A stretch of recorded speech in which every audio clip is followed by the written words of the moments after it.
What falls under Supreme Court jurisdiction? A court's ability to hear a case is known as its jurisdiction. In the United States, U.S. federal Supreme Court jurisdiction is limited. Its original jurisdiction includes cases such as those involving disputes between states, disputes of which the U.S. is a named party, and cases involving U.S. citizens and foreign entities. To understand Supreme Court jurisdiction, it is important to understand a term known as original jurisdiction. This refers to the ability of a court to be the first to hear a case.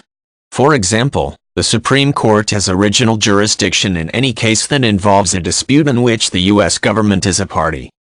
This includes cases in which the federal government is named as a plaintiff and those that involve the U.S. as a defendant. This is true despite who the opposing party is. The Supreme Court could, therefore, hear a case in which the U.S. is suing a state or one in which a foreign visitor is suing the U.S. When one state wants to sue another state, this is done in the Supreme Court. In these instances, the need for federal intervention exists because one state's government does not have the authority to impose or enforce judgment against any other state.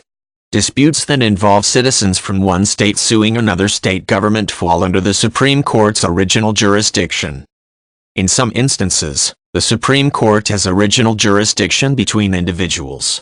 This includes instances where the people are residents of different states. It also includes instances when the dispute involves a foreign entity. Maritime cases and those involving admiralty are within the Supreme Court's jurisdiction. Cases in this category usually involve issues that involve bodies of water or activities conducted in such spaces. Cases that involve some federal representatives also fall under Supreme Court jurisdiction. According to the Constitution, the federal representatives over whom the Supreme Court has original jurisdiction include ambassadors, consuls, and certain ministers. There are no specifications limiting which types of cases involving these individuals the Supreme Court is allowed to hear. Supreme Court jurisdiction also includes appellate powers. Cases which have been unsatisfactorily decided in other courts may later be heard by the Supreme Court if they have traveled the appropriate path of appeals. This is true whether the case originated in a state or federal court. In these instances, however, the Supreme Court has the authority to decide which cases it wishes to hear.